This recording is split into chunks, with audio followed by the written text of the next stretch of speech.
महादेव्या कुक्षिरत्नम् शब्दजीतवरात्मजम्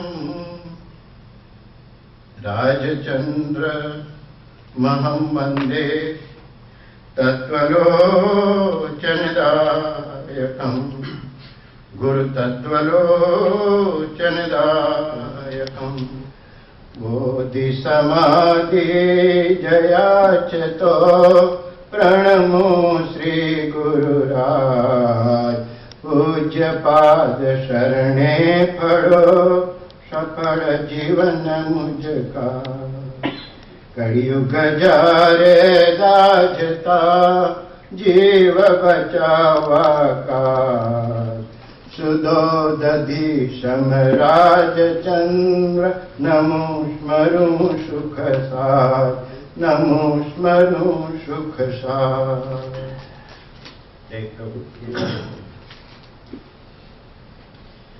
બપોર પછીનો વિષય છે આપણો વિચારવાનો કે આરંભ પરિગ્રહ.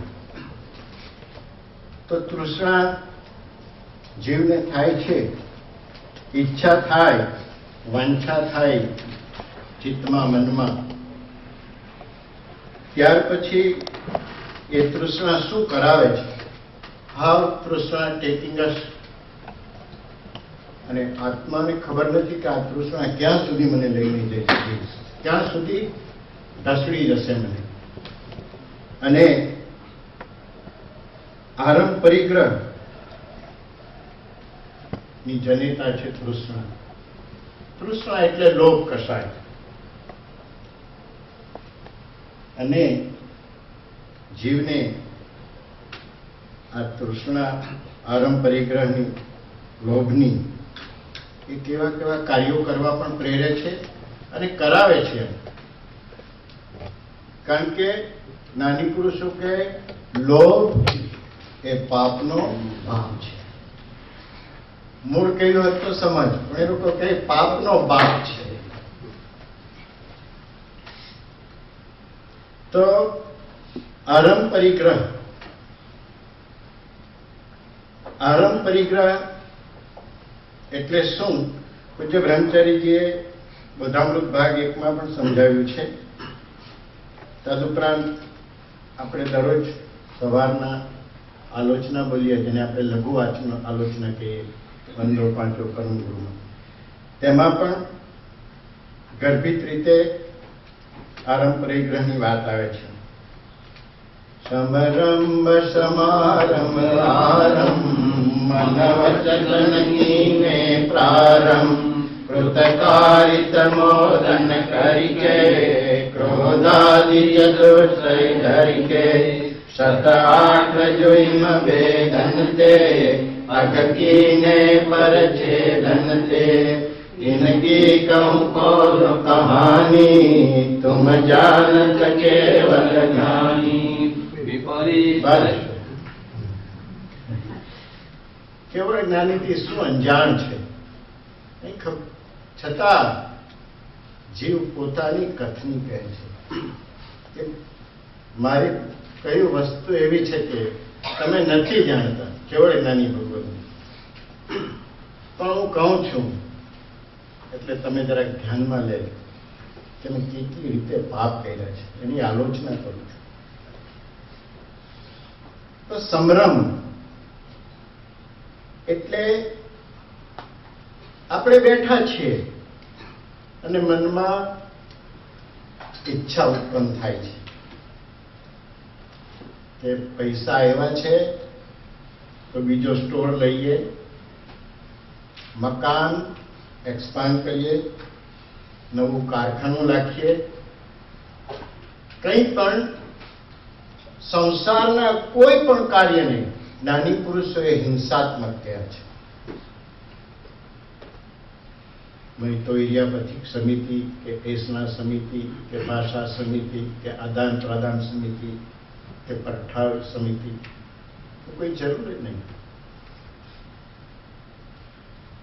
પગ મુકતા પાપ છે અને જોતા ઝેર છે અને માથે મરણ રહ્યું છે એ વિચારી આજના દિવસમાં પ્રવેશ કર્યો. 14 વર્ષની ઉંમરે લખાયેલા, પણ જ્ઞાની પુરુષના વચનો 14 વર્ષની ઉંમરે લખાયા હોય કે 82 વર્ષની ઉંમરે લખાયા હોય, ઇટ રન્સ પેરેલલ, અવિરોધપણે વહ્યા કરે.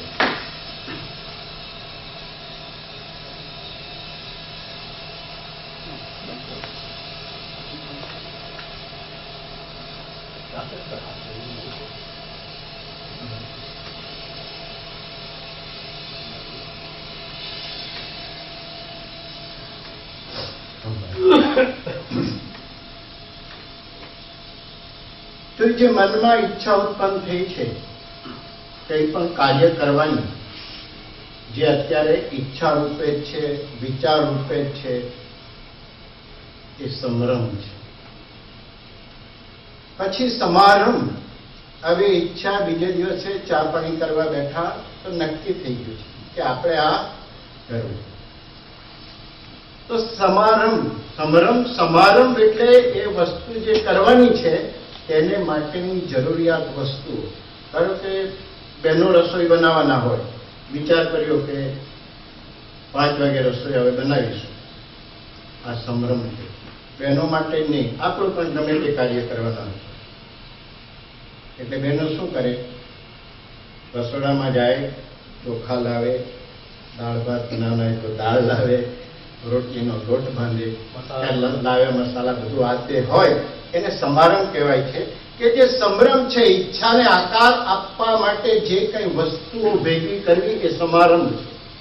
અને આરંભ એટલે ચૂલો પેટાવીને વસ્તુ શરૂ કરવું.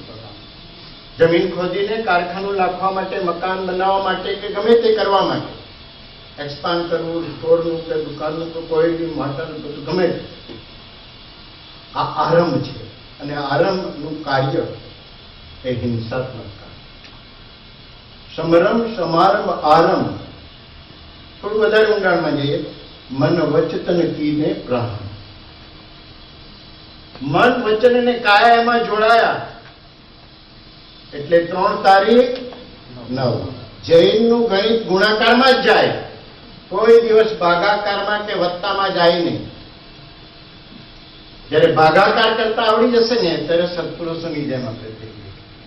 આવ્યું કોઈ શેષ બાકી રહ્યું નથી, આગળ આંકડા જાય એમ જ નથી. એમ કમ્સ 0, શેષ.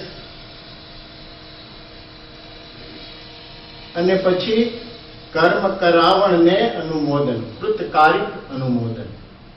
એટલે પોતે કર્યું, બીજા પાસે કરાવ્યું અને કરનારને અનુમોદન કે ભાઈ તે સરસ કર્યું. એટલે 3 તારીખ 9 અને 9 થી 27. અને એમાં 4 કસાઈની ચોકડી ઉભી છે. 27 ગુણ્યા 4 7 8 જુઈમ વેદંતે અર્થ એટલે પાપ. 108 પ્રકારે જીવ એક જ ઈચ્છાથી પાપ કરે છે.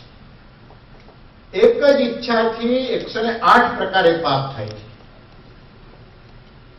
અને એકવાર સાધના કરો ત્યારે માંડ એક કર્મ ખબર છે. અને ખાલી ઈચ્છાથી 108 થયા. તો આપણી ઈચ્છા કોઈક સમયે પણ બંધ રહી છે. ડબ્બો મૂક્યો છે. તમે જોરમાં બોલો અને બરાબર ક્લિયર બોલો તો ખ્યાલ આવે કે આ ડબ્બો શાને માટે મૂક્યો. આરામ પરિગ્રહથી જીવ થોડો મંદ પડે, થોડો અલ્પ કર્મ વાળો બને. તો 108 પ્રકારે કર્મ થાય છે. હવે આરંભ એટલે કંઈ પણ હિંસાના આપણે કાર્ય કરીએ, આપણું કોઈ પણ કાર્યને જ્ઞાની પુરુષો હિંસા જ ગણી છે. કારણ કે જ્ઞાની પુરુષ કહે કે એક ભોગવે છે છતાં ભોગવતો નથી, અને એક ભોગવતો નથી છતાં ભોગવે છે.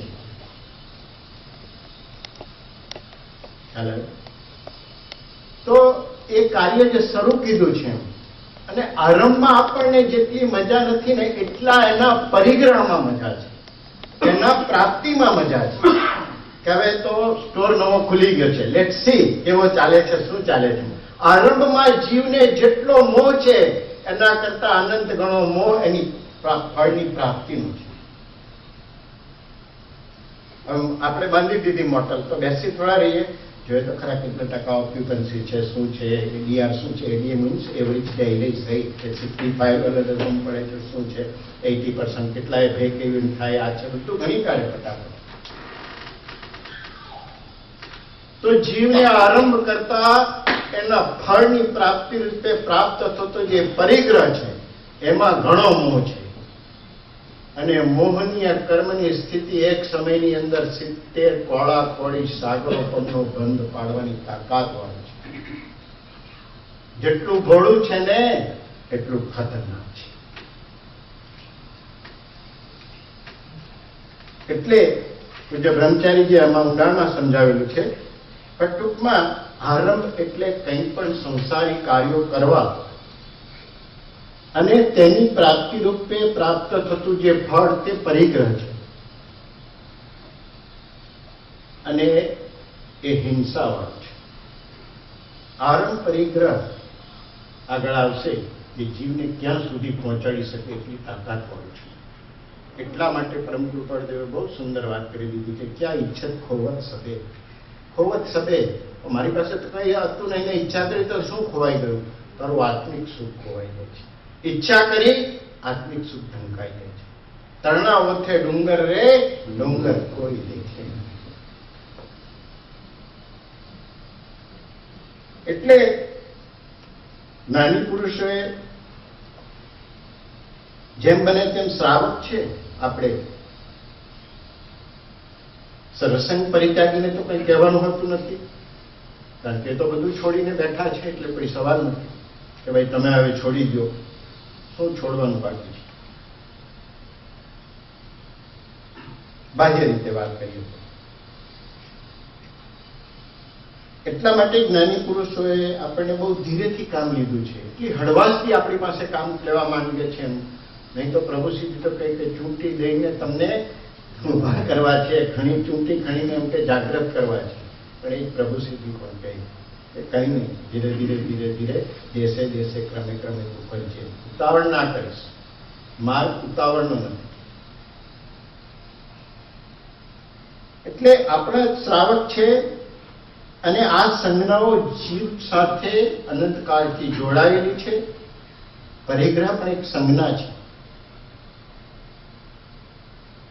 પરિગ્રહ પણ એક સંજ્ઞા છે કે જીવને પોતાને એવી ભેરી વાસનાના સંસ્કાર રૂપે મળેલી છે. બાળક નવું જન્મ્યું હોય, આહાર સંજ્ઞા છે, તેને કંઈ આહાર લેવા માટે બૂમ મારવી પડે? એની મેરે પ્રભુ પરમ કૃપાળદેવ કહે કે એને બચકડા બોલાવતા કોણે શીખવ્યું?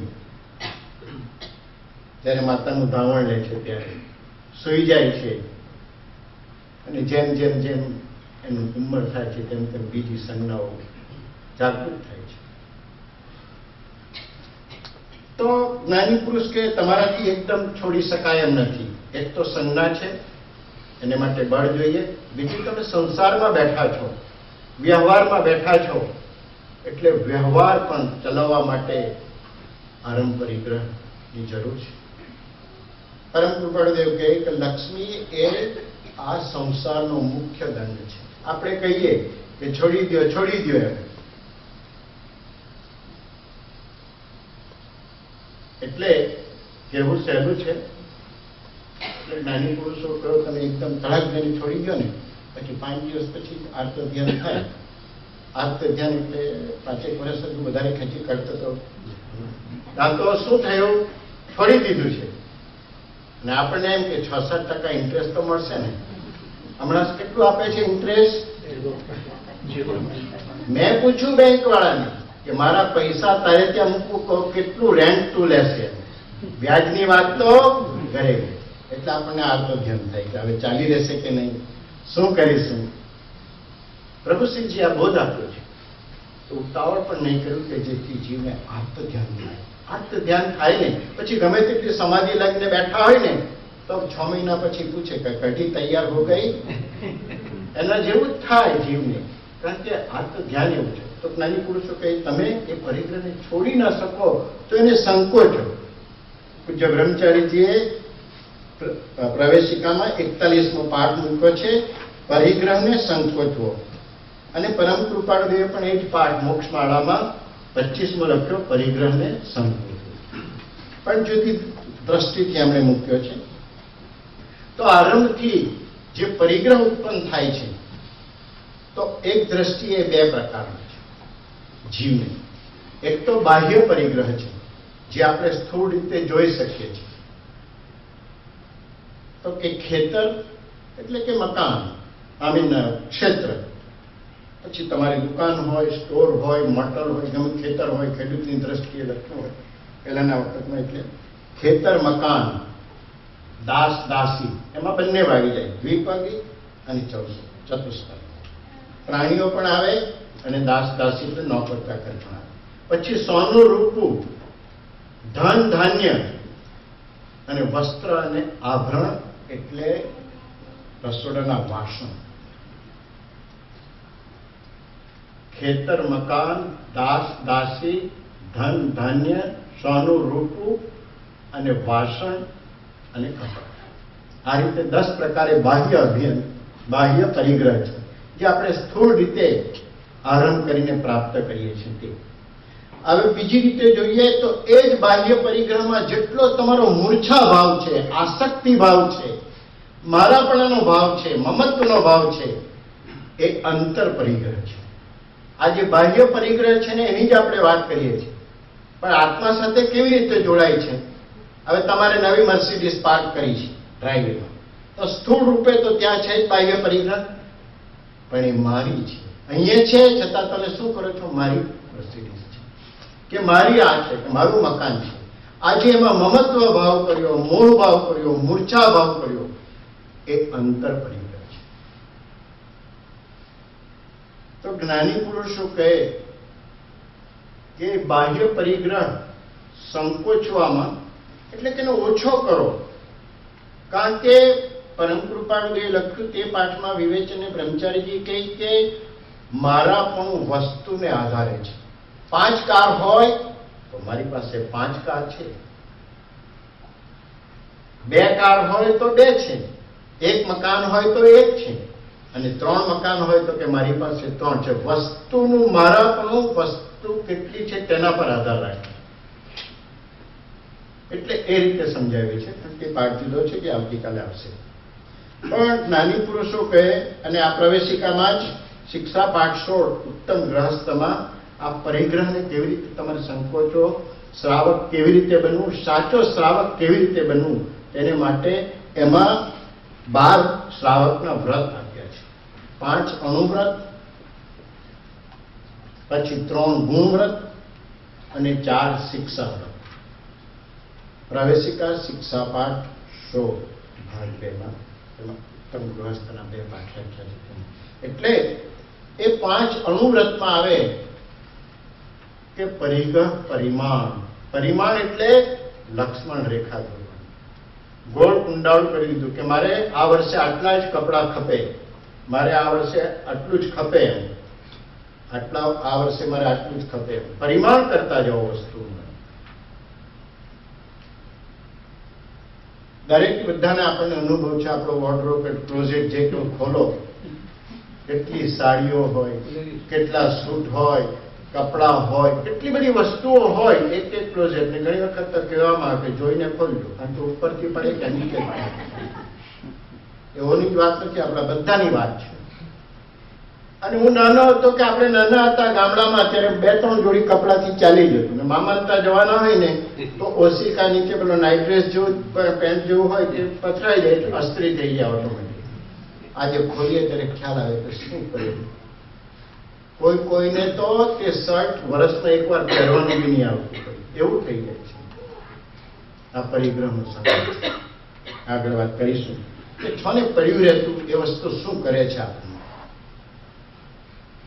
તો આમ જો લક્ષ્મણ રેખા કોઈ પણ વસ્તુની પરિમાણ કરી દીધું હોય, લક્ષ્મણ રેખા જો સીતા માતાએ નહીં ઓળંગી હોત તો કોઈ રામાયણ થવાની શરૂઆત ન હતી. કોઈ જવાબ જ, સવાલ જ નથી ઉભો થતો. એમ આપણે પણ લક્ષ્મણ રેખા કરવી અને આપણે ઓળંગવું નહીં. એક વખત નિયમ લીધો, નાના નિયમ લયા કરો, સમયના નિયમ લયા કરો. નહીં લેવાય તો બ્રહ્મચારી તો કહ્યું કે 2 મહિનાનો લો, 3 મહિનાનો લો, થોડો થોડો લો એમ. પણ વ્રત કરીને પછી ભૂલી ગયા, આવે શું કઈ નહીં, આવે નવસરથી નવી ગયેલી નવો દાન. પણ એ તો જીવે કેટલી વાર કર્યું છે, અનંત વાર જીન દીક્ષા લીધી છે. તો સમરંભ સમારંભ આરંભ, અને એ આરંભથી પ્રાપ્ત થતું જે પરિગ્રહ એ બાહ્ય પરિગ્રહ છે. એ બાહ્ય પરિગ્રહ છે. તે જ રીતે આત્માને પાછા પોતાના પરિગ્રહ છે. આ જે પરિગ્રહ છે આપણે વાત કરી એ અહીંયા જયારે આવ્યો ને ત્યારે એને ઉભા કર્યા છે. અને જે આત્માના પોતાના પરિગ્રહ છે એ લઈને આવ્યો છે. એ 14 પ્રકારના છે. બાહ્ય પરિગ્રહ 10 પ્રકારના છે સ્થૂળ રીતે, અને બીજું કે એમાં મારાપણું માનવું, મૂર્છાભાવ, એ અંતર પરિગ્રહ છે. હવે આત્માને પાછા અંતર પરિગ્રહ પાછા જુદા છે કે જે આત્મા લઈને ફરે છે બધે બધે. એ 14 પ્રકાર છે. એ 14 પ્રકાર. 4 કષાય: ક્રોધ, માન, માયા, લોભ. 9 કષાય: હાસ્ય, રતિ, અરતિ, ભય, શોક અને જુગુપ્સા. સ્ત્રીવેદ, પુરુષવેદ અને નપુંસકવેદ. અને 14મું મિથ્યાત્વ, અવળી સમજ. 14મું નહીં હોત ને તો કદાચ જીવ જલ્દી મોક્ષે પહોંચી ગયો હોત. અને એ પાછું એમાં બી ગૃહિત મિથ્યાત્વ અને અગૃહિત મિથ્યાત્વ. અને તમને તે થશે કે ઊંડા પાણીમાં ના જાય. છીછરા પાણીમાં મારે પ્રોબ્લેમ છે અને ઊંડા પાણીમાં ક્યાં ચાલ્યા. ચંપકભાઈ ઘણી વાર એ ઝીણું નહીં કાપે, બહુ ઝીણું ના, આજે બહુ ઝીણું કાપ્યું તમે, એટલે સમજણ નહીં પડે, પછી ભૂલી જવાય. પણ ટૂંકમાં આત્માના અંતર પરિગ્રહ આ ક્રોધ, માન, માયા, લોભ 4 કષાય 36 માળામાં આપણે બોલીએ. અને 9 કષાય: હાસ્ય, રતિ, અરતિ, ભય, શોક, જુગુપ્સા, સ્ત્રીવેદ, પુરુષવેદ, નપુંસકવેદ. અને 14મું મિથ્યાત્વ. તો આપણે માળા બોલીએ છીએ ત્યારે આપણે દરેક વખતે બોલીએ છીએ, આગળ 2 દિવસ કહીએ છીએ કે ક્રોધ સામે એને પ્રતિસ્પર્ધી શબ્દ મૂકો, પ્રતિપક્ષી શબ્દ, એમ વિપરીત સ્વભાવ વાળા. તો ક્રોધ સામે શું કરો તમે માળા કરો ત્યારે કે મારે ક્ષમા ભાવ. માન સામે વિનય ભાવ, માયા સામે સરળ ભાવ, લોભ સામે સંતોષ ભાવ.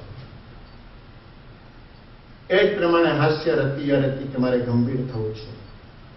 અરતિ, રતિ એટલે રાગ ભાવ થવો, તો તમારે વિતરાગ થવું છે. અરતિ એટલે ઘણી ફરી આપણને ગમે નહીં દ્વેષ ભાવ થાય તો સંભાવ રાખવો છે. ભયની સામે નિર્ભય થવું છે. ભય શોક, અશોક બનવું છે. પ્રસન્ન ભાવમાં રહેવું છે, કોઈ જે શોક ન કરવો. શોક કર્મબંધનનું કારણ છે. જુગુપ્સા, સંભાવ, તો વિચાર કે તને જોઈને ચિત્રી ચડે છે, પણ હે જીવ તારી અંદર એ જ ભરેલું છે. તારી અંદર એ જ ભરેલું છે. અને સ્ત્રીવેદ, પુરુષવેદ અને નપુંસકવેદ. નિશ્ચય નહીંથી આત્મા નિર્વેદ છે. ભગવાન નિર્વેદ છે. નિર્વેદ છે. સ્ત્રીવેદ, પુરુષવેદ, નપુંસકવેદ નિર્વેદ છે. આત્મા નિશ્ચય ને નિર્વેદ. આત્મ સ્વરૂપની પ્રાપ્તિ. અને મિથ્યાત્વ જ્ઞાની પુરુષના બોધથી કે જ્ઞાની પુરુષે આપેલી એમની સમજણથી આપણી જે અવળી સમજ છે કે હું દેહાદી સ્વરૂપ છું, આ મારું છે, તો જ્ઞાની પુરુષ શું કહે?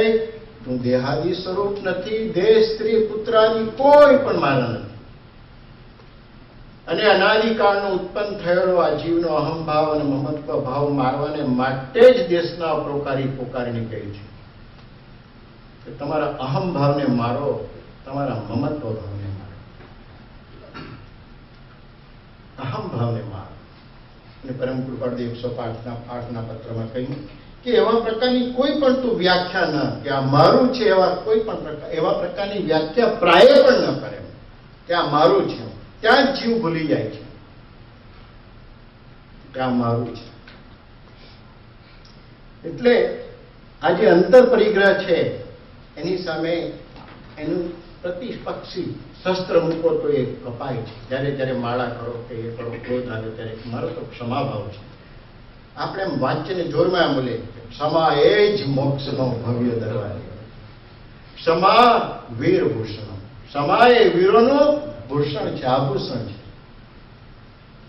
આપણને કોઈ કહે તો એ ભૂલી જઈએ છીએ. અને એ જ જાગૃતિ છે, એ જ ઉપયોગ છે. એની ભૂલ થઈ ગયા છે. છાને મને આ કહ્યું, પેલું કહ્યું, પણ ના, આમ કેમ? કારણ કે જીવને માન કસાયેલું છે. મનુષ્યમાં મુખ્યત્વે કરીને માન કસાય છે. તિર્યંચમાં મુખ્યત્વે કરીને માયા કસાય છે. દેવલોકમાં મુખ્યત્વે કરીને લોભ કસાય છે. અને નરકમાં મુખ્યત્વે કરીને ક્રોધ કસાય છે. આ ચારે ચાર કસાયથી જીવ છવાયેલો છે. માન નડે છે. નહીં તો પુરુષે એક જ વચનમાં મોક્ષે ચાલી જાવ એમ કહ્યું. શું કહ્યું? માન ન હોત, મોક્ષ અહીંયા જ થઈ ગયો હોત. પછીને માન કસાઈ નડે છે. આપણે વિચારીશું એટલે ખ્યાલ આવશે. તો જ્ઞાની પુરુષો કહે કે આ એકદમ છૂટી જાય એમ નથી, છોડી શકાય એમ નથી. તો એને સંકોચો. એટલે જે તમારું મિથ્યાત્વ છે, મિથ્યા માન્યતા છે, દર્શન મોહ છે, એ વિપરીત માન્યતાને જ્ઞાની પુરુષના વચનથી હણે બોધ વિતરાગતા. જ્ઞાની પુરુષના બોધથી જ અવળી સમજ આપણી સવળી થશે, નહીં તો થાય જ નહીં. એટલે પરિગ્રહને સંકોચવો, ગ્રંથ, પરિગ્રહ, સંઘ, ઉપાધિ એ બધા શબ્દો એક જ અર્થના છે. આ પણ પાછું જેમ ઈચ્છામાં આપણે જોયું, ઈચ્છા, વાંછા, તૃષ્ણા એ બધા પર્યાયવાચક શબ્દો છે, એક અર્થી શબ્દો છે. આપણે એ પૂજ્ય બ્રહ્મચરિત કે ગ્રંથ, પરિગ્રહ, સંઘ, ઉપાધિ એ બધા એક અર્થના શબ્દ છે. શ્રીમદ રાજચંદ્ર સર્વસંગનો અર્થ આ પ્રમાણે કરે છે કે સર્વસંગ શબ્દનો લક્ષાર્થ એવો છે કે અખંડપણે આત્મધ્યાન કે બોધ મુખ્યપણે ન રખાવી શકે એવાનો સંગ. થોડું વિષયાંતર થવું પડે, પણ અત્યારે થવું નથી. જેની વાત પરમ કૃપાળ દેવે વચનામૃત 334માં કરી છે કે સર્વસંગ પરિત્યાગ કોને કેવો? સર્વસંગ શબ્દનો અર્થ તો બધાને ખબર છે, પણ એનો લક્ષ્ય ખબર નથી કે સર્વસંગ પરિત્યાગ કરીને મારે શું કરવાનું છે. આપણને બધાને ખબર છે સર્વસંગ પરિત્યાગ એટલે બધું છોડીને નીકળી ગયા છે, અણગાર વ્રત ધારણ કરી લીધું છે. પણ એનો લક્ષાર્થ શું છે? અને એના જવાબ રૂપે પરમ કૃપાળ દેવે 121ના પત્રમાં ચિદાનંદ સ્વામીના, મારા ખ્યાલનું જે 121મો પત્ર છે, ચિદાનંદ સ્વામીની વાત કરી છે કે લક્ષાર્થ એનો શું હોવો જોઈએ. બધાએ સર્વસંગ ત્યાગ કરીને બેઠા છે આપણે, પણ એનો લક્ષાર્થ શું છે એ ખબર નથી પડતો. એટલે પરમ કૃપાળ દેવ કે અખંડપણે આત્મામાં કે બોધ મુખ્યપણે ન રખાવી શકે એવાનો સંગ. પછી જો તો મુનિ બની ગયા હોય ને મુનિના આપણે મુનિગણ સાથે બેઠા હોય, પણ જ્યાં આ લક્ષ નથી ત્યાં સર્વસંગ પરિત્યાગી પણ નથી, માત્ર દ્રવ્યલિંગી છે, દ્રવ્યથી છે. આ મારું છે એવો સંકલ્પ સચેતન અચેતન કે મિશ્ર વસ્તુઓમાં રહેવો તેને પરિગ્રહ, ગ્રંથ, સંઘ આદિ કહેવાય છે. આ મારું છે એવો સંકલ્પ સચેતન એટલે કે જીવવાળા, અને અચેતન એટલે કે ખેતર, મકાન, સોનું, રૂપું, ધન, ધાન્ય, વાસણ, આ બધા કપડા, એ બધા આ અચેતન છે. અને પેલા સચેતન છે, દાસ દાસી કે આપણા ઘરે પશુ પક્ષીઓ હોવા, મુખ્યત્વે દ્વિપદી પશુ અને દાસ દાસી. આ મૂર્છા કે મમત્વ ભાવ ઓછો કરવા, મમત્વના નિમિત્તો કે વસ્તુઓ અલ્પ કરવી, સંકોચવી તે પરિગ્રહ પરિમાણ વ્રત છે. તો આ મમત્વ ભાવ એના પરથી ઓછો કરવો હોય તો આપણે શું કરવું કે મમત્વ ભાવ ઓછો કરવામાં મમત્વના નિમિત્તો એટલે કે જે મમત્વ કરાવે છે એના સાધનો ઓછા કરી દઈએ. 3 બેડરૂમ છે આપણું કે 4 બેડરૂમનો હાઉસ છે, પણ આપણે ત્યાં 5 ટીવી હોય, એક લિવિંગ રૂમમાં હોય કે ફેમિલી રૂમમાં, અને બધા છોકરાઓની રૂમમાં ટીવી હોય. એના કરતા એક જ ટીવી હોય તો આપણું મમત્વ કેટલું ઓછું થઈ જાય? ફ્રોમ 5 to 1, 1/28 ઓફ થઈ જાય. એટલે જ્ઞાની પુરુષો કહે કે વસ્તુનું મારાપણું વસ્તુ કેટલી છે એના પર આધાર રાખે છે. એટલે જેટલી વસ્તુ ઓછી એટલું મારા પણ. મુનિ ભગવાન તો સર્વસંગ પરિત્યાગી પર નીકળે છે. શું સાથે હોય છે? જે લાખોપતિ હતા, લાખોના હોદ્દેદાર હતા, અધિકારી હતા, પણ એમણે છોડી દીધું. તેમની પાસે શું વસ્તુ છે? કઈ નહીં. 2 કપડા, પાંતરા અને કમંડળ હોય કે જે કઈ વસ્તુ હોય તે, અને એ પણ પછી શ્રાવક જ પૂરા પાડે. કારણ કે આપણે મુનિ ભગવાન, સાધ્વી ભગવાન એટલે કે અહંકાર વધ જેણે ધારણ કર્યું છે એના માતા પિતા છે. એટલા માટે 12 વ્રતમાં અતિથિ સંવિભાગ.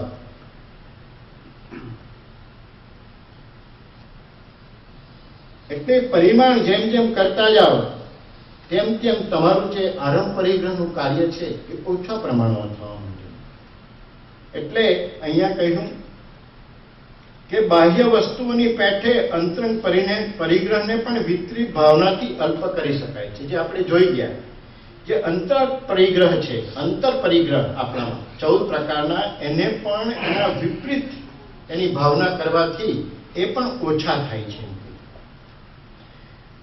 ક્રોધ, માન, માયા, લોભ, હાસ્ય, રતિ, અરતિ, ભય, શોક, જુગુપ્સા, સ્ત્રીવેદ, પુરુષવેદ, નપુંસકવેદ અને મિથ્યા માન્યતા આ 14 અંતરંગ પરિગ્રહ છે.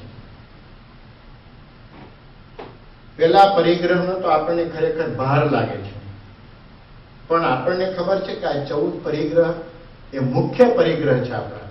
એનો ભાર આપણને કોઈ દિવસ લાગ્યો છે?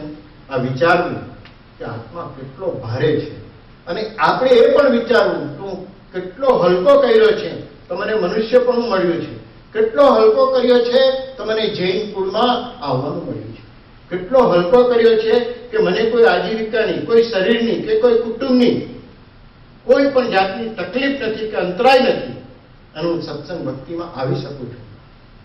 કોનું પુણ્ય કે જેના હાથમાં વચનામૃત હોય. તો જીવ કેટલી ઊંચી દશાએ આવ્યો છે, કેટલી ઊંચી દશાએ આવ્યો છે. બ્રહ્મચારીજી કે ધારે તો સમ્યક દર્શન લઈને જઈ શકાય એવો જોગ છે.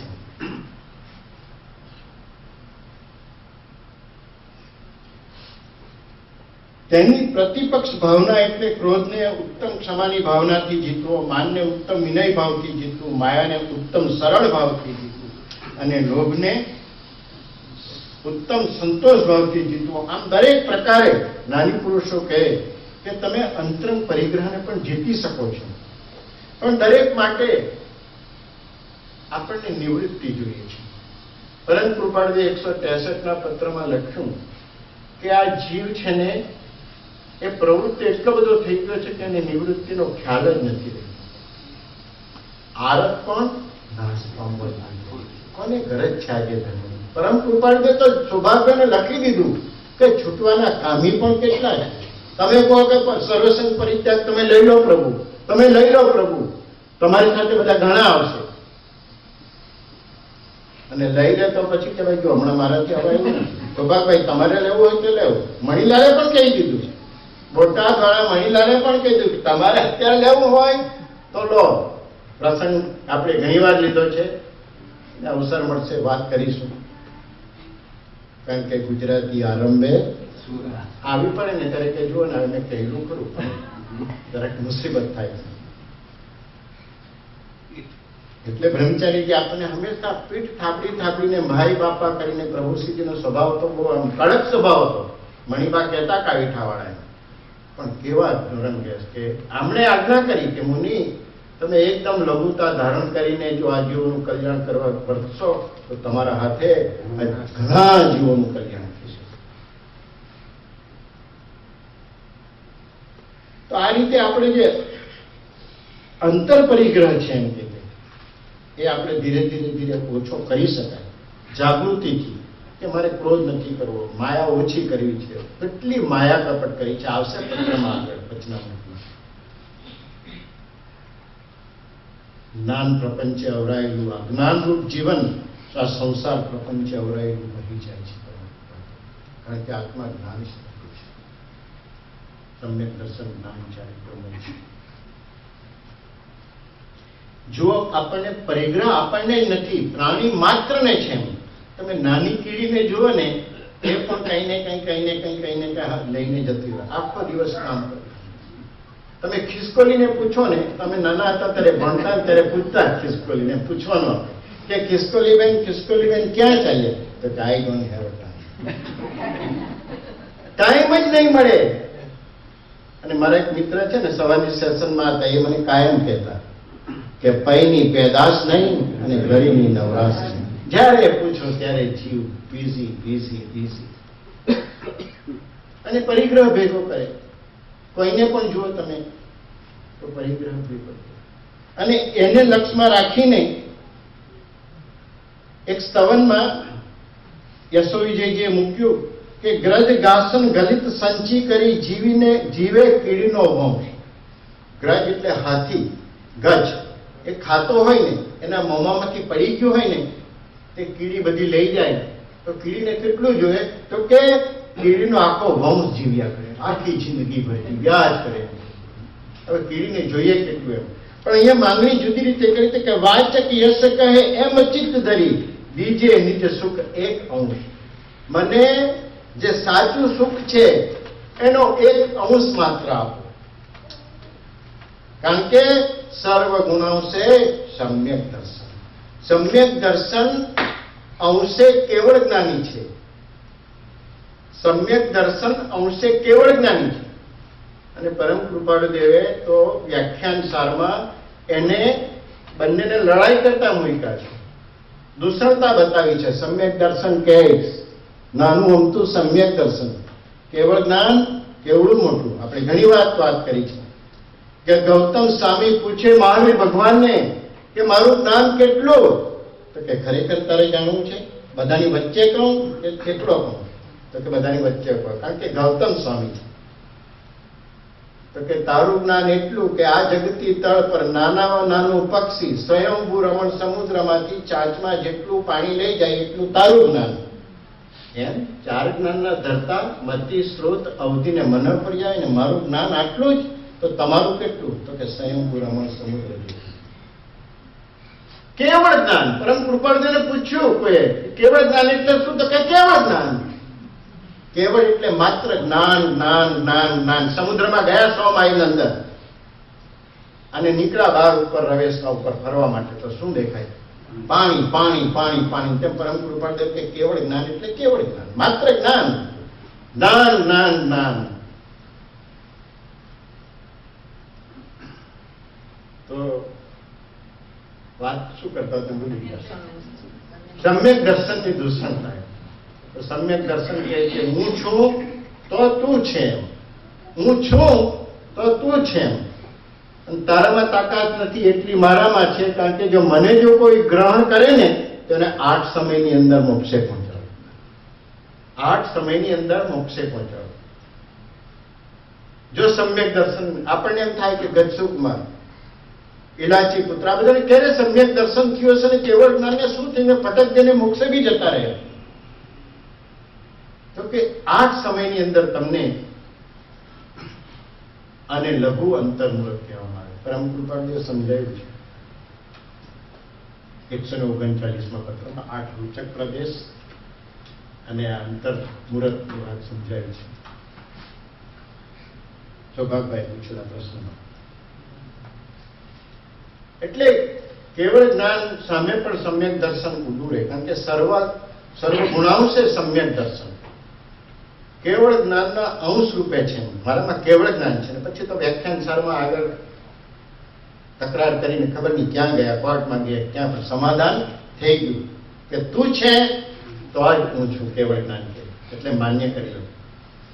ગ્રહો જો હાથ મારો તો જરૂર મોક્ષે જવું પડશે, ચાહો કે ના ચાહો તો એ બધાએ કર્મ તુસ છળશે. આત્માના બધા પ્રદેશોના કર્મે બધા ખંખરીને ફેંકી દેશે. પણ એટલું પૂછજો કે ગ્રહો જો હાથ મારો તો, એટલે તમે ઘરે પૂછી આવજો અને પછી મને પકડજો. કે ઘરવાળા તપાસ નહીં કરે અને 2 દિવસ થાય પછી પોલીસમાં ફોન નહીં કરે, રિપોર્ટ નહીં નોંધાવે, આ મળતા નથી. કૃષ્ણ ભગવાન પૂછે નેમિનાથ ભગવાનને આવીને કે નવ દીક્ષિત એવા ગત્સુ કુમારને મારે વંદન કરવાના છે. આમ તો કૃષ્ણ ભગવાને નેમિનાથ સાથે 18,000 બીજા મુનિઓ હતા ને, અને 18,000 ને એક નેમિનાથ સાથે થાય, દરેકને 3 નમસ્કાર કર્યા. ત્યારે છેલ્લે મહાવીર ભગવાન કૃષ્ણ ભગવાન જે બળવાન સુભટ જેવા છે એમણે કહ્યું કે ભગવાન મને થાક લાગ્યો છે. તો નેમિનાથ ભગવાન કહે કૃષ્ણ થાક ઉતર્યો છે, થાક ઉતર્યો છે. આ તીર્થંકર નામ થાક ઉતર્યો છે. અને પછી મારે નેમિનાથ ભગવાનને પૂછે કે નવ દીક્ષિત મારા નાના ભાઈ છે ગત્સુકુમાર, એને મારે વંદન કરવાના છે. કારણ કે દીક્ષા વયમાં શું હોય છે, છોકરાએ પણ જો દીક્ષા લીધી હોય ને 10 વર્ષના તો પિતાએ એને વંદન કરવાના હોય છે. બાહુબલી કેમ ન ગયા? બાહુબલી કેમ ન ગયા? તે જ સમયે ગયા હોત તો આનંદ સિદ્ધાનંદ થઈ ગયો હોત. જોકે થયું જ છે પણ જલ્દી થઈ ગયું હોત, ચૂકાવું નહીં પડે. એટલે કેટલું બધું વર્ણન કીધું છે પ્રજ્ઞાબોધમાં. આખું વર્ષ બાહુબલી એવું તપ કીધું છે.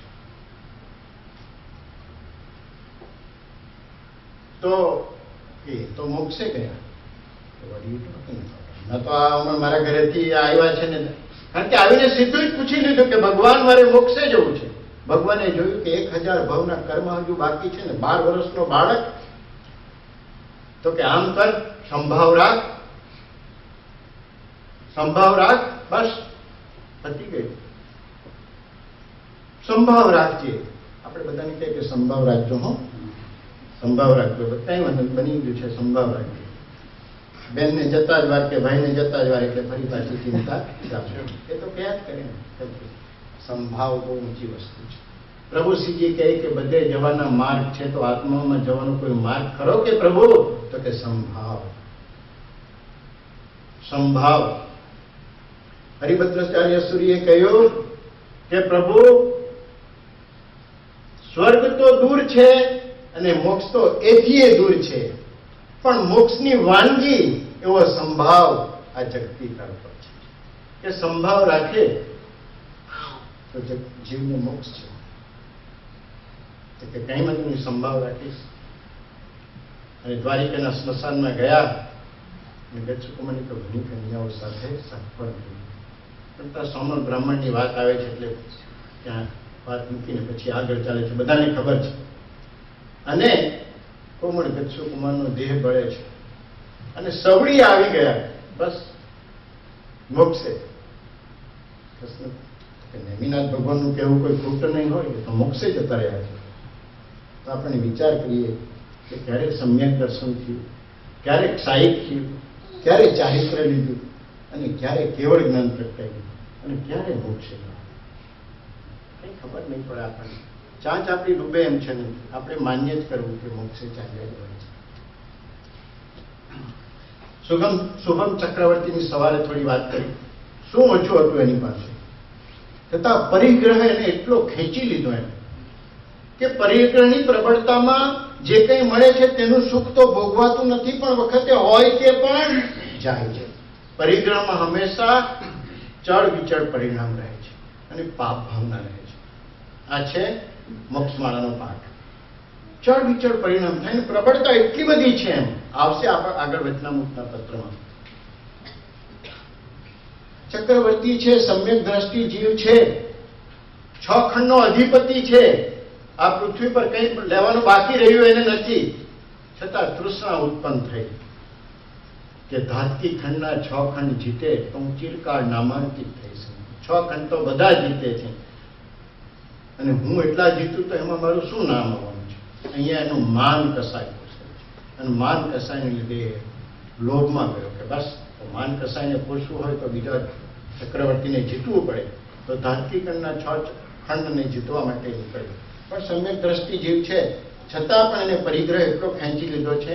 અને સમ્યક દ્રષ્ટિ જીવ છે તે એટલું પણ એને વિચારોનો સમય નથી આપ્યો કે કોઈ પણ દિવસ 2 ચક્રવર્તી 14 રાજલોકમાં મળે જ નહીં. ત્રિશિષ્ટ સલાહકાર પુરુષ સવારે વાત કરી એ કોઈ પણ દિવસ એકમેકને મળે નહીં. ભલે મહાવિદ્ય ક્ષેત્રમાં અત્યારે 20 ભગવાન વિચરે છે, પણ કોઈ પણ ભગવાન કોઈની સાથે આવતા નથી. કોઈ પણ ચક્રવર્તી આવતા નથી. ઘાતકી ખંડના હોય કે મહાવિદ્ય ક્ષેત્રના હોય કે ઐરાવતમાં હોય, કોઈ પણ એ નથી. મહાવિદ્ય ક્ષેત્ર પાછા 5 પ્રકારના મહાવિદ્ય ક્ષેત્ર, એટલે ઊંડા પાણીમાં આપણે જવું નથી, કારણ કે તરતા હજી તો માંડ શીખ્યા છે. છતાં એણે આ કીધું હજારો દેવતાની સેવામાં અને પરિગ્રહની પ્રબળતા અને પ્રબળતામાં ક્યાં ગયા? 7મી તમ પ્રભા નરકને વિશે જઈને પડ્યો એમ લખ્યું છે. તમ પ્રભા 33 સાગરો પરનું આયુષ્ય. ક્યારે જીવ નીકળે? અને બ્રહ્મચારીજીએ લખ્યું કે એક વખત જો જીવ લપસી પડે ને આવી અધોગતિમાં તો તમને ચડવું મુશ્કેલ છે. ગામડાવાળા નદી પર રહ્યા હોય ને ખબર પડે કે એમ કરાળો હોય ને એના ઉપર પાણી વેડીને અમે શું કરતા? લપસણી કરી પછી જાય. હવે એક વાર જો લપસી ગયા અને એ જ લપસણી પરથી તમારે ઉપર આવવું હોય તો કેટલું કઠિન થઈ જાય. તેમ બ્રહ્મચારીજી કે એક વખત જો જીવ અધોગતિમાં જતો રહ્યો પછી આવવું ખૂબ ખૂબ કઠિન છે. ત્યારે ધીરે ધીરે એકેન્દ્રિય નિગોદમાંથી એકેન્દ્રિય, બેન્દ્રિય, તેન્દ્રિય, ચવેન્દ્રિય, પંચેન્દ્રિય, અસંગની સંગની અનંતો કાળ વીતી જાય.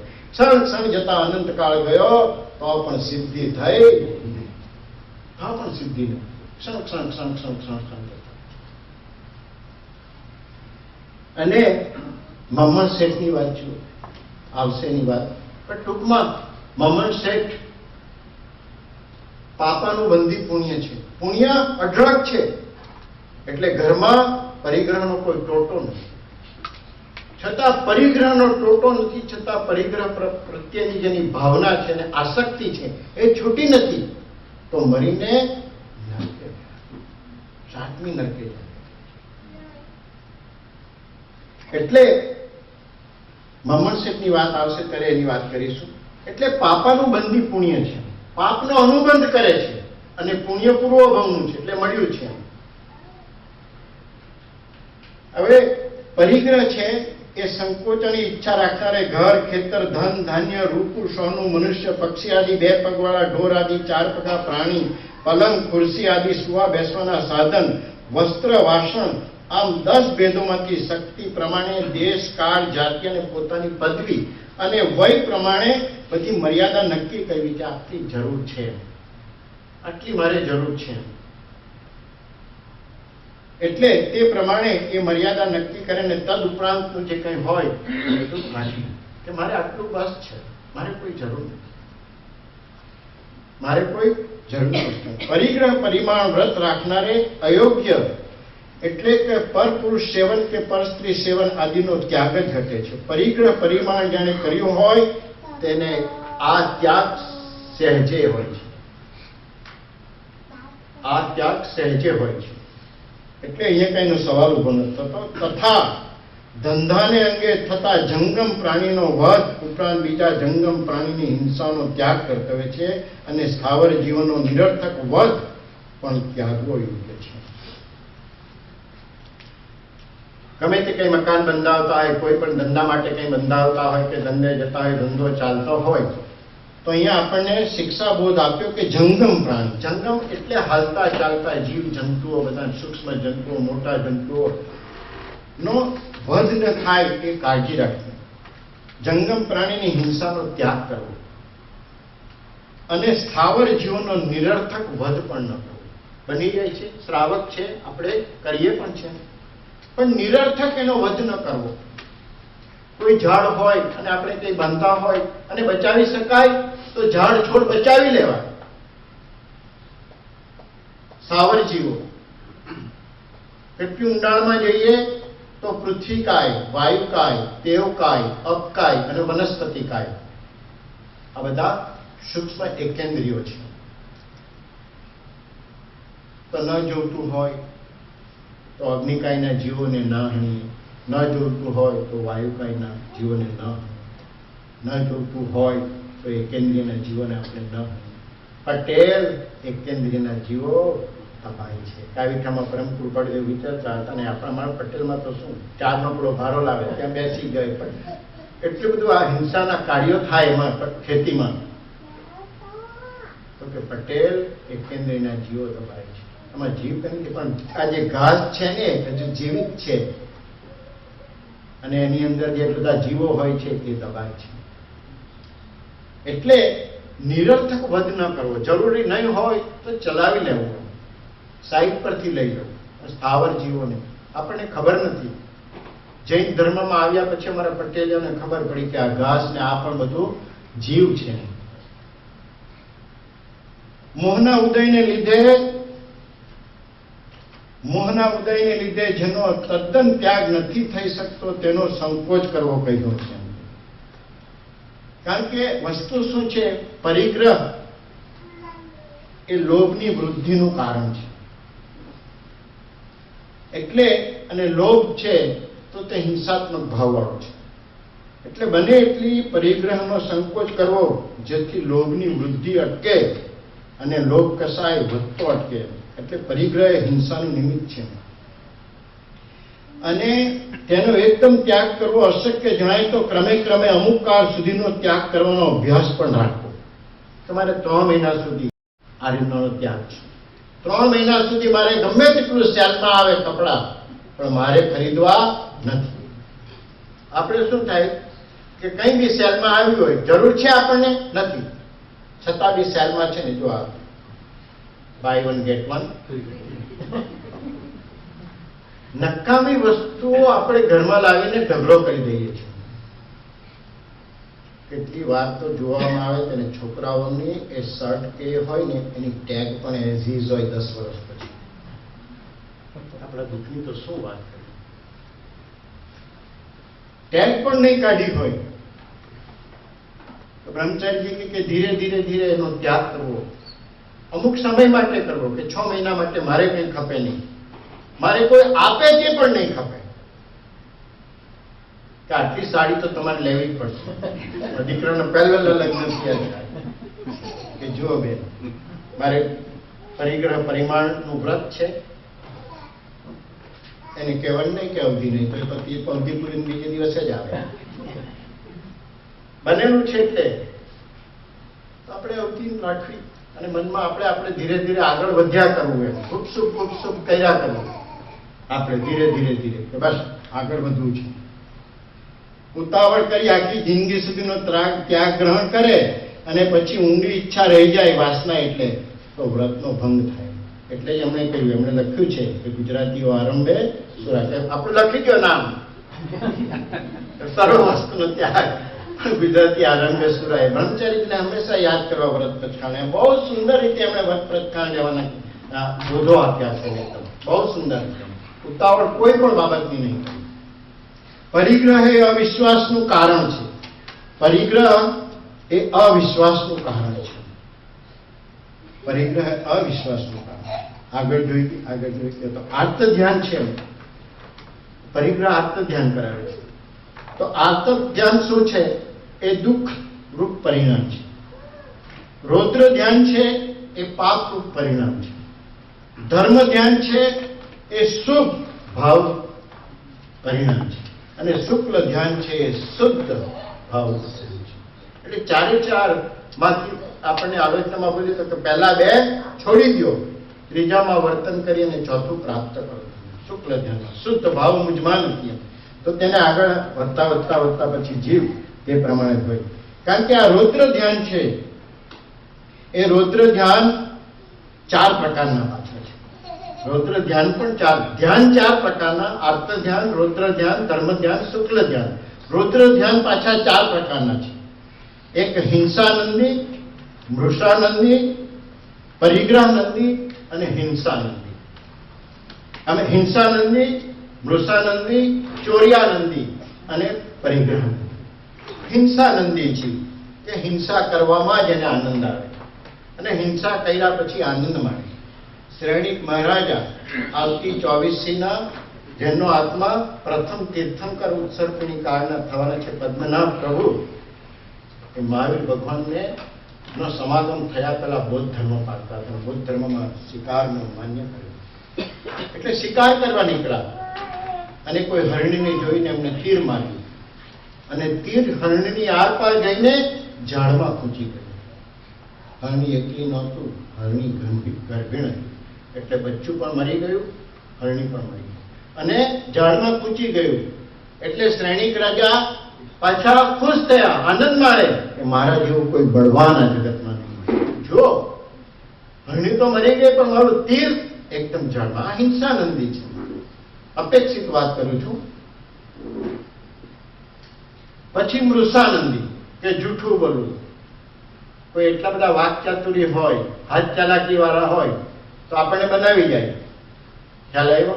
જૂઠું બોલીને પણ આપણને બનાવી જાય ને એ પોતે આનંદ માણે કે આને મેં બનાવ્યો. જૂઠું બોલીને પણ એ પોતે આનંદ માણતો. ચોર્યાનંદી, કોઈ ચોરી કરીને આનંદ માને. કેટલાક પ્રકારના જીવો આ જગતમાં રહે છે. કેટલા પ્રકારના જીવો આ જગતમાં રહે છે. કોઈ તો ચોરીથી જ ધંધો કરતા હોય છે. મહાવીર ભગવાનના વખતમાં પણ મોટા મોટા ચોરા કરતા એમ કે કુંખાર, અંજન ચોર, રોહિણા ચોર, બધા કેટલા બધા ઉપદેશ પ્રસાદના નામો આપ્યા છે. બસ અમારું કામ શું તો કે ચોરી કરી અને આનંદ માણવો કે આજે તો શેઠને ત્યાં પડી. ખૂબ આનંદ. અને પરિગ્રહનંદી, હવે આપણે માની શકીએ કે હિંસાનંદી, ચોર્યાનંદી અને મૃષાનંદી એ જીવ નરક ગતિ સાધે તો બરાબર છે. પણ બ્રહ્મચારીજી કહે કે જીવને એ નથી ખ્યાલ આવતો કે પરિગ્રહનંદી, પરિગ્રહ ભેગો કરીને આનંદ માણવો એ જીવનું પણ નરક ગતિ છે. એ જીવની પણ નરક ગતિ છે પરિગ્રહનંદી. કારણ કે પરિગ્રહ છે એ તમે એમને નથી પાર કર્યો કે આનંદ તાણમ આવી જાવ ઘરમાં બધું. એને માટે કેટલો આરંભ કર્યો હોય, કેટલો સમારંભ કર્યો હોય, કેટલો સંભ્રમ કર્યો હોય. અને આ બધા હિંસાના પાકામો છે. પરિગ્રહ એમને નથી ભેગો થતો. શિક્ષા પાઠ 1672 પાઠમાં પરમ કૃપાળદેવે ઘણું ઘણું લખ્યું છે. ઘડિયાળ આગળ વધતી જાય. તેમાં વાંચો મોક્ષમાળામાં કે લક્ષ્મી એમને નથી આવતી. અને પછી સુખ વિશેના વિચાર 6 ભાગમાં લખ્યું. તો બ્રાહ્મણે કહ્યું કે મારે કંઈ કરવું નથી હવે બસ. કારણ કે કેટલી હિંસા કરો ત્યારે પૈસો પેદા થાય છે. એટલે જીવને એ નથી ખ્યાલ આવતો આપણને બધાને, બ્રહ્મચારીજી કે એકદમ જીવોને કે પરિગ્રહનંદી જીવ નરક ગતિમાં ન બને છે, નરક ગતિમાં જવું પડે છે. એટલે દેશ કાળ કે તમારી જે પ્રમાણે અવસ્થા હોય, વય હોય એ પ્રમાણે ધીરે ધીરે ધીરે એને ત્યાગતા રહેવું અને ત્યાગતા જવું કે જેથી છેલ્લે પસ્તાવાનો વારો નહીં આવે. અને પરિગ્રહ એટલે કે પૈસો આવે ઘરમાં તો જીવને આનંદ થાય છે, પણ મોહમુખ ઘરમાં આદિ શંકરાચાર્યએ કહ્યું કે અર્થમ અનર્થમ ભાવ નિત્યમ નાસ્તિ તઃ સુખલેશન સત્યમ પુત્રાદિધન ભાજા ભીતિ સર્વે ત્રેષા વિહતા. અર્થમ અનર્થમ, લક્ષ્મી આવે, અર્થ એટલે લક્ષ્મી. લક્ષ્મી હંમેશા તમને અનર્થમાં જ દોરે છે. પરમ કૃપાળદેવ વચનામૃત 30માં કહ્યું કે લક્ષ્મી આવ્યા પછી અંધાપો અને બહેરાપો આવે. શું કહ્યું તમે? દાન કોઈ લેવા ગયા હોય કે કરવા ગયા હોય કે 5 પૈસા કે મને જોતા છે 6 મહિના પૂરતા, કાલે જ સીડીમાં મૂકી દીધા. લક્ષ્મી આવ્યા પછી પરમ કૃપાળદેવ કહે કે અંધાપો બહેરાપો લાવે છે.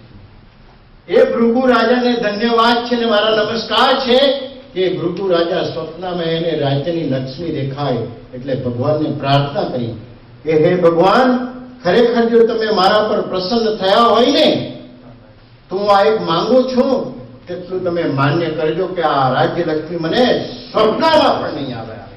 અને આપણે કહીએ કે કોઈ દિવસ સપનામાં રાજા, વાત તો સાંભળો દીપકભાઈ, કોઈ દિવસ તો સપનામાં રાજા બનાવો. આમ તો નસીબમાં નથી. કોઈક વાર મિલિયનર તો બનાવો કે લોટરી લાગી ગઈ. આ જીવ ક્યાં ઈચ્છત ખોવત સબે, ઈચ્છા એ જ દુઃખનું મૂળ છે. નાસ્તિત સુખ લેશ સત્યમ. નાસ્તિત એટલે વાસ્તવિકમાં જુઓ ખરેખર તો એમાં સુખ કઈ નથી. એમાં સુખ કઈ નથી. પુત્રાદિધન ભાજા ભીતિ. પિતાને એમ થાય કે આ પૈસા બધા વાપરી નાખવાના. હમણાં મર્સિડીઝ લીધી, કાલે વેચી દીધી, શું કે ઇન્ફિનિટી લીધી, પેલું લીધું, આ લીધું, નવું મકાન લીધું, આ શું કરવા બેઠો છે આ પૈસા? અને કોઈ પિતાને એમ નહીં થાય કે આ મને મારી પણ. ઇતિહાસમાં એવા કેટલાઓ દાખલા બન્યા છે. કોઈક વાત લઈશું, પૂજા સંચયમાં ઘણા ઘણા ઘણા ભાવથી બધા લખાયા છે 12 પગલામાં. સર્વે ત્રેસા વિહિતા રીતિ. આ જગતમાં બધે આ જ રીતિ છે. પૈસો અનર્થ કરાવવા વગર રહે નહીં. પૈસો અનર્થ કરાવવા વગર. એટલે અહીંયા મોહમુદ્ગર કે અર્થમ અનર્થમ ભાવમ નિત્યમ નાસ્તિ તઃ સ્કલેશન સત્યમ પુત્રાદિન ભાજા ભીતિ સર્વત્રેતાસા વિહિતા રીતિ. આખા જગતમાં આ જ રીતિ છે. તો કે પરિગ્રહ અવિશ્વાસનું કારણ પણ છે, લોભવૃદ્ધિનું કારણ છે, હિંસાનું નિમિત્ત છે અને સત્સંગ આદિમાં વિઘ્નરૂપ છે. પરિગ્રહ અવિશ્વાસનું કારણ બનાવી દે છે અને જીવને મારી નાખવા સુધી અને મારી પણ નાખે છે. વાસ્તવિકમાં વ્યવહારમાં પણ મેં સાંભળ્યું છે.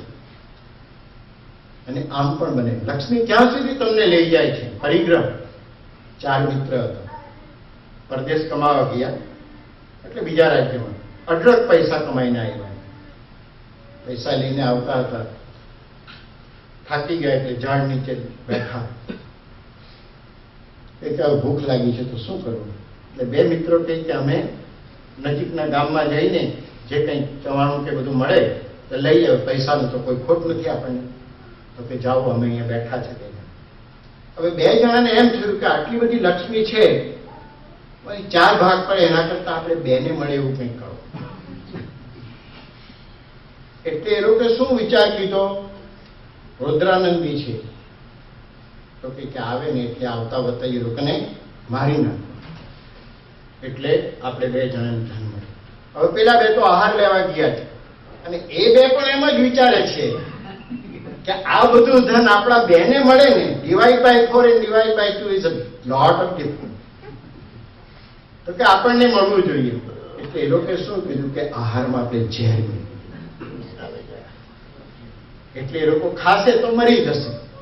એટલે પેલા આવ્યા આ રીતે બધું ઝેર ભેળવીને, અને એ લોકોને તો આવતા વેદની ઉડાવી દીધા, મારી નાખી. હવે પેલા લોકો કહે હવે શાંતિથી આપણે જમીએ અને પછી ધન લઈને જમ્યા. અને અર્થમ અનર્થમ ભાવમ નિત્યમ. હે જીવ, તું કાયમ ભાવના ભાવ્યા કર કે આ લક્ષ્મી મારે નહીં જોઈએ. કારણ કે અર્થમ અનર્થમ, લક્ષ્મી અનર્થ કરાવનારી છે. લક્ષ્મી અનર્થ કરાવનારી છે અને કેટલો લોભ કરાવે છે. એક કવિએ સુંદર દોહો લખેલો છે કે કનક કનક સે માદકતા 100 गुनी अधिकाई, वो खाए वो बुराए, वो पाए वो बुराई. कनक कनक से मादकता 100 गुनी अधिकाई. इंदरवाड़ा में વધારે ખ્યાલ આવે. कनक कनक से मादकता 100 गुनी अधिकाई, वो खाए वो बुराई, वो पाए वो बुराई. कनक એટલે સોનું અને કનક એટલે ધનતુરો. ધનતુરો ગામડાવાળાને વધારે ખ્યાલ આવે. ધનતુરાનું આવે ને ધનતુરાના ફૂલ મહાદેવને ચડાવે. પટેલ લોકોને પાછો વધારે ખ્યાલ આવે. શંકરનું મહાદેવનું મંદિર હોય ને એમાં ધનતુરાના ફૂલ ચડાવે. એટલે રાજુલે કહી શક્યો, શું ધનતુરો આવો જોગ લઈને તમે આવ્યા છે મને પરણવા? ધનતુરાનો જોગ લઈને. કારણ કે શિવ બહુમતી લગાવી, શંકર ભગવાન એવા હોય અને આમને તેવો જ રીતનો વેશ લઈને આવ્યા. બહુ માયરા છે ઓલંબા રાજુલે. પણ મોક્ષગામી ભગવાન 2 દિવસ પાછા હટે. ટૂંકમાં લઈ લે પછી સત્ય છે. कनक कनक से मादकता 100 गुनी अधिकाई, वो पाए वो बुराए, वो खाए वो बुराए. कनक એટલે સોનું અને કનક એટલે ધનતુરો. ધનતુરો તમે ખાઓ ને તો તમને માણ ચડે, થોડું મેણા કુદરાની જેમ માણ ચડે તમને. અને જેમ ભાંગ પીધો હોય ને, નશો પીધો હોય અને જીવને કંઈ ભાન નહીં રહી, એની માદકતા ચડે. અને હકીકતમાં તમે ધનતુરો કે ધનતુરોનું બી ખાઓ ને એટલે તમને બધું સુવર્ણ જ દેખાય. એટલે એનું નામ કનક પાડ્યું. નાની કનક કનક સે માદકતા 100 गुनी अधिकाई, वो खाए वो बोराए, वो पाए वो बोराए. આ કનક કરતા, ધનતુરા કરતા સોનાની માદકતા 100 ગણી છે. કારણ કે ધંતુરો તો ખાય, આપણે ખાય પછી ગાંડો કરે. જ્યારે આ તો લક્ષ્મી તો જો આવે એટલે ગાંડો થઈ જાય. આપણે કહીએ ને કે ના કોલર હવે ઊંચા છે, આપણી પણ હવે જોતા નથી. નહીં તો સ્પોન્સર મેં કરેલો હતો ને, સ્પોન્સર મેં કરેલો હતો એને, પણ આજે મારી સામું અરે ફોન નથી આવતો, કારણ કે 4 આંગળ ઊંચે ચાલે છે. કનક કનક સે માદક કા 100 ગુની અધિકાઈ, वो खाए वो बोराई. પેલો ધંતુરો તો ખાય, અંદર જાય, લોહીમાં ફરે, પછી પેલાને થાય કે આ બધું સોનું, આ બધું સોનું, આ બધું સોનું. પણ હજુ લક્ષ્મી તો આવે એટલે જ પેલો તો ગાંડો થઈ જાય. વાપરવાની વાત તો જુદી રહે. કનક કનક સે માદકતા 100 ગુની અધિકારી, वो खाए वो बोराई, वो पाए वो. અને એનાથી લોભની વૃદ્ધિ થાય છે. એટલે જીવને અવિશ્વાસ આવી જાય, માદકતા ચડી જાય, માન કસાઈ ચડી જાય. હિંસાનું નિમિત્ત છે પરિગ્રહ, એમને નથી આવતો, હિંસાનું નિમિત્ત છે. અને સત્સંગ આદિમાં વિઘ્નરૂપ છે. સત્સંગ આદિમાં વિઘ્નરૂપ છે. આરંભ પરિગ્રહ આરંભ સાથે જોડાયેલો છે. સત્સંગ છે, આજે કારમાં બેઠા છે અને રિંગ વાગી ડ્રાઈવેમાં જ મેનેજરનો ફોન આવ્યો કે આમ થયું છે. તો કાર કઈ દિશા પર, કે કાગવેલ જવા આવે, સમરસેટ પર આવે, તે વેપાર ધંધા ઉપર નીકળી જવું પડે. આ પરિગ્રહની પ્રબળતા છે. ટૂંકમાં બધાની આપણી આ જ પરિસ્થિતિ છે. એટલે આ સત્સંગ આદિમાં વિઘ્નરૂપ છે. વાંચવા બેઠા હોય, ભક્તિ કરવા બેઠા હોય, તીર્થયાત્રાએ ગયા હોય, સમેત શિખરની છેલ્લી ટૂંક પર હોય ને ફોન આવે, સેલફોન આવે તો બધે થઈ ગયા. એટલે એની બેન ભગવાન પણ રોકી શકે નહીં. અને ત્યાં આવા કોઈ સમાચાર આપી દે તો યાત્રા કેવી થાય આપણી? આર્ત ધ્યાનવાળી થાય કે ધર્મ ધ્યાનવાળી થાય? આર્ત ધ્યાન જ થાય. એટલે પરિગ્રહ એ અવિશ્વાસનું કારણ છે, લોભની વૃદ્ધિ થાય છે, હિંસાનું નિમિત્ત છે. અને આવો આપણને જોગ મળ્યો છે, એમાં અંતરાય રૂપ છે. તો વિચારવું આપણે સર્વે, મારે આટલું બહુ જ થઈ ગયું છે, જરૂરિયાત પૂરતું બસ થઈ ગયું છે, હવે વધારેનું શું જરૂર છે? આગળ આવશે પરંતુ પડદે લખ્યું કે વિશેષનું શી અગત્યતા પણ છે. કારણ કે ખવાય છે 2 જ રોટલી, ખવાય છે 2 જ રોટલી, ત્રીજી રોટલી ખાધી હોય તો હલકા સળસળ લેવું પડે. તો પછી એ પૈસાને શું કરવા છે? પૈસા આવતા જ નહીં એનું શું? એ પણ આવશે, તમારી વાત પણ આવશે. તો ટૂંકમાં જેમ બને તેમ આપણને જોગ મળ્યો છે, તો સમજીને પણ આવે ધીરે ધીરે પરિગ્રહને સંકોચના ધ્યાનમાં આ પરિગ્રહ વિઘ્નરૂપ છે. એટલે આરંભ પરિગ્રહને જીવને નવરાશ આવવા જ નથી. આરંભ પરિગ્રહ એક એવું છે કે જીવને કોઈ દિવસ નવરાશ જ નહીં આવવા દે. તેથી જ્ઞાની પુરુષો કઈ એની મર્યાદા કરી હોય, જરૂરિયાત પૂરતું કર્યું હોય તો જીવને આત્મકલ્યાણનો જોગ બને. કારણ કે આપણું મુખ્ય સૂત્ર છે મનુષ્ય ભાવ શાને માટે મળ્યો છે? આત્મકલ્યાણ કરવાને માટે મળ્યો છે. ગુર્જરીમાં પહેલા હું એને ગ્રાહક હતો ને, એટલે પેલા ઘણી વાર વાંચનના શોખને લીધો હતો.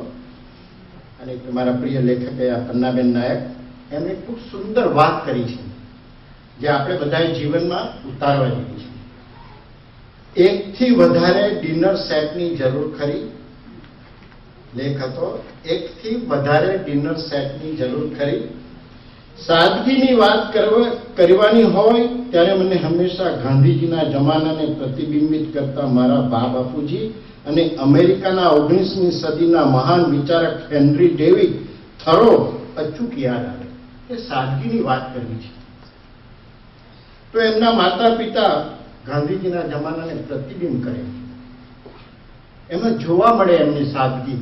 એમના માતા પિતામાં આપણી સાદગી નથી એટલી આપણા માતા પિતામાં સાદગી હતી. એટલું જીવન સાદું, સિમ્પલ, કંઈ નહીં. અને એમણે કહ્યું કે 19મી સદીના મહાન વિચારક હેનરી ડેવિડ થરો અચૂક યાદ આવે. કારણ કે થરોએ બહુ સુંદર, સૌએ અપનાવવા જેવું સૂત્ર ઉચ્ચાર્યું છે, હેનરી ડેવિડ થરો, કે the more I have the less I am. The more I have less I am. ખ્યાલ આવ્યો છે? આ પ્રોવર્બ જેવું થઈ ગયું છે કે મોર I have the less I એમ. મારા બા બાપુજીએ મારી આંખ સામે જીવીને આ જ વાત પુરવાર કરી આપી કે બહારના રાજ રચીલા અને વૈભવમાં નહીં પણ અંતરના ઓજસથી આપણું અસ્તિત્વ ઉજ્જવળ થાય છે. પરિગ્રહથી આપણી ઉજ્જવળતા થતી નથી, પણ અંતરથી, પ્રાર્થનાથી થાય છે. ભારતથી અમેરિકામાં વસીને મેં રાજ રસીલું વસાવ્યું છે અને માણ્યું છે, પણ છેલ્લા કેટલાય વર્ષથી લાગે છે કે ઓછી ચીજ વસ્તુથી જરૂર ચાલી શકે. મહારાજ એક કાવ્યની પંક્તિ છે, પોતે બેન લેખક પણ છે અને કવિયત્રી પણ છે, પેન્સિલ્વેનિયામાં રહી છે અને very very nicely return poets અને લેખ પણ એમના અન્નાબેન નાયક, જે યુનિવર્સિટી પેનમાં ગુજરાતી વિભાગના હેડ ઓફ ધી ડિપાર્ટમેન્ટ, હવે તો રિટાયર થઈ ગયા છે. સમૃદ્ધિને જરૂરિયાત બનાવી અને પોષવામાં અનેક ચીજ અને એ બિનજરૂરી ચીજો સસ્તી મળી એટલે ખરીદીને એની પરોજણમાં જીવનમાં જે મહત્વનું છે એ વિસરાઈ જતું હોય છે. સસ્તી મળી છે એટલે લાવ્યા છે, પણ એની પરોજણમાં એને ક્યાં મૂકવી, શું કરવું? હવે બીજી વસ્તુ લાવ્યા છે તો એને ગરાજમાં મૂકો, એટિકમાં મૂકો, કારણ કે બહાર તો નાખવી નથી. હું આમાંથી મને બહાર નથી કરી શકતી, પણ સભાન છું. હું મારી જાતને એમાંથી બહાર નથી કરી શકતી, પણ હું સભાન છું કે એકથી વધારે ડિનર સેટની જરૂર ખરી. પહેલા સવાલનો જવાબ નામાં હોય, હવે એમણે સવાલ પૂછ્યા છે તો કે પહેલા સવાલનો જવાબ નામાં હોય તો પછીના સવાલનો જવાબ હામાં હોય તો એનો અમલ કરવાનું મન પર લીધું છે. પહેલા સવાલનો જવાબ નામાં હોય અને પછીના સવાલનો જવાબ હામાં હોય તો આને અમલમાં મૂકવાનું મેં ધર્યું છે કે એક ડિનર સેટથી ચલવી છે. કોઈ કોઈ ડિનર સેટ તો એવા જ હોય કે બહાર નીકળ્યા જ નહીં હોય, એટલે શું કહે એમાંથી બહાર જ નહીં નીકળવાનું, અને જો આપણાથી ભૂલમાં અડકે ફૂટી જશે. એકથી વધારે ડિનર સેટની જરૂર ખરી? પ્રશ્ન નંબર 1. એકથી વધારે ડિનર સેટની જરૂર ખરી? પ્રશ્ન નંબર 1 છે, અને જવાબ જો નામાં હોય તો કે આજથી ના. છેલ્લા વર્ષમાં જે કપડાં પહેર્યા નથી, જે પુસ્તકો વાંચ્યા નથી, એને રાજી ખુશીથી કોઈને આપી શકું ખરી? તો કે જવાબ હામાં હોય તો પછી આ કરવા જેવું છે કે એક ડિનર સેટથી ચલવી લેવાય. એક ડિનર સેટથી વધારે સેટની જરૂર ખરી? તો કે ના. અને અત્યાર સુધીમાં કપડાં કોઈ વાપર્યા નથી, કોઈ પુસ્તકો વાંચ્યા નથી, રાજી ખુશીથી કોઈને એ આપી શકું? તો કે હા. ઘર ખાલી કરવા માટે, હવે આપણે બધાની આ પરીક્ષા લે છે કે ઘર ખાલી કરવા માટે 1 જ કલાક અને જરૂરી વસ્તુ લેવા માટે 2 જ બેગ તમને આપવામાં આવ્યું હોય અને નિયત સમયમાં જોઈતી વસ્તુ, અને ઓછું કરી લઈ ઘર બહાર નીકળવું હોય, 1 જ કલાકની અંદર જરૂરિયાતની વસ્તુ લેવા માટે 2 જ બેગ આપી છે. એ બેગ 2 લઈને 1 કલાકની અંદર ઘરમાંથી નીકળવું, બહાર નીકળી શકું ખરું? આપણે આપણી જાતને પૂછવું કે મારી પાસે 2 બેગ હોય અને ઘરમાંની વસ્તુ જરૂરી લઈને હું 1 કલાકની અંદર બહાર નીકળી કરી શકું? મૂકો. ના, આ નહીં, પેલી સાડી, આ નહીં, આ સૂટ, આ નહીં, આ સૂટ, પેલું સૂટ, પેલું હરણું, પેલું નહીં. કલાક તો એમાં નીકળી. મેં મારી જાતને આના પર વિચારણા મૂકી કે સન્મુખ ખાલી હાથે આ જગતમાં આવે. આ અમેરિકા ધરતી પર પગ મૂકે ને ત્યારે 1 બેગ, અને ત્યારે કોઈ 65 પાઉન્ડ કેવું નહીં લાવાતું, 2 બેગ, 1 બેગ તે બી 35 પાઉન્ડ. આજે સન્મુખે 38 સેનન રોડના ઘરમાંથી નીકળવું હોય ને તો 1 કલાક શું 1 અઠવાડિયું ઓછી પડે, અને 2 બેગ શું 2 ટ્રક ઓછી પડે. આપણે બધાએ આપણી જાતને મૂકવાનું છે કે ઘર ખાલી કરવા માટે 1 જ કલાક આપ્યો છે, 2 જ બેગ આપી છે, અને નિયત સમયની અંદર ઘરમાંથી હું બહાર નીકળી શકું ખરું? જ્યારે આ જવાબમાં આપણે હા કહીએ ત્યારે આપણે પરિગ્રહને સંકોચ. વિચાર કરો વધુની શું જરૂરિયાત પણ છે, વધુની શું જરૂરિયાત પણ છે, કારણ કે આ સંજ્ઞા છે. એ આમને મામૂલ એ કરશો તો નહીં નીકળશે. બીજી વસ્તુ છે ને તો એ મામૂલી કુકલી નીકળી જશે, પણ સંજ્ઞાને કાઢવા માટે બળવાન પુરુષાર્થ કરવો પડશે. આવશે વાત. એમને એમ નથી નીકળતો પરિગ્રહ, એમને એમ નથી નીકળતી આહાર સંજ્ઞા, એમને એમ નથી નીકળતી મૈથુન સંજ્ઞા, ભાઈ સંજ્ઞા. અત્યંત અત્યંત પ્રબળતા માને છે કે જે મહાવીર ભગવાન 12 વર્ષની તપશ્ચર્યામાં માત્ર 349 વાર ભોજન કર્યું, માંડ મટકું ખાધું, અને તે પણ ગોદોહન પોષ 349 વાર 12.5 વર્ષ. આપણે 4 વખત ના એ કરી લીધું, વચ્ચે ખાવા મૂકવાનું કેટલું થાય તે તો વસ્તુ ગણાય નહીં.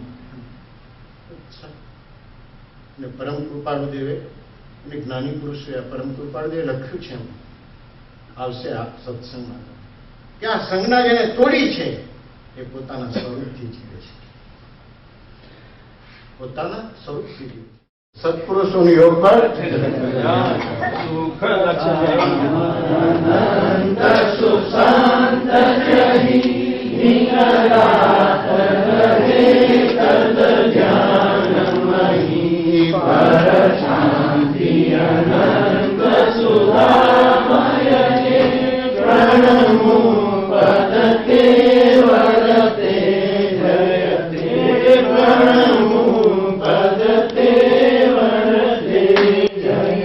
સદગુરુ દેવ કી જય.